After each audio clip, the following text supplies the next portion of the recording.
witnessed a chaotic overnight on Tuesday as President Yoon Suk Yeol announced martial law in the country, which lasted for about 6 hours. This marked the first such declaration in over 40 years, sparking alarm both domestically and internationally as troops surrounded the parliament. However, within hours, Yoon reversed his decision, following fierce opposition from lawmakers and widespread protests. So what was the whole matter? And what made President Yoon change his decision? Well, let's know more about it. I am Shivangi and you're watching India TV. The declaration for the martial law came amid a political standoff over the national budget.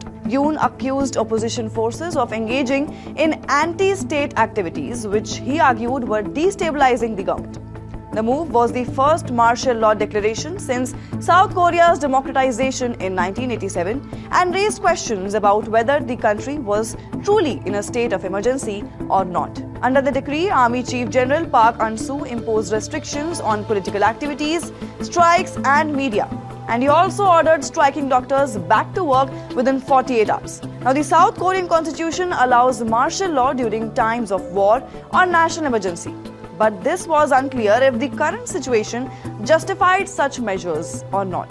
In fact, average South Koreans were also in shock as the memories of the dictatorial regime started haunting them. As the legislators were directed to reach the assembly and not to leave till the law was lifted, the troops tried to enter the building. They faced two-layer resistance as people outside the assembly tried to stop the cars of defense personnel while National Assembly staff sprayed fire extinguishers to stop them from entering the building.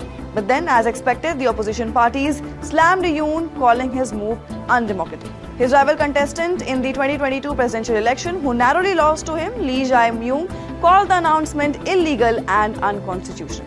But before the daybreak, lawmakers, through bipartisan vote, overruled the presidential decree. And after the vote, the cabinet finally lifted the martial law. Then, Yoon had to lift the decree, and his decision has sparked ongoing protests with calls for his resignation and an indefinite strike by the country's largest labor union.